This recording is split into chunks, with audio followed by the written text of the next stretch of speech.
بدکاری کی طرف کھلنے والے 11 دروازے۔ آوارہ آنکھ،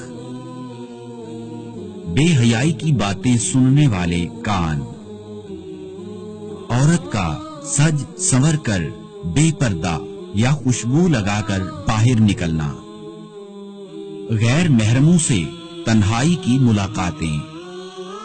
عورت کا بغیر محرم کے اکیلے سفر کرنا، غیر مردوں اور غیر عورتوں کے حسن و جمال پر گفتگو،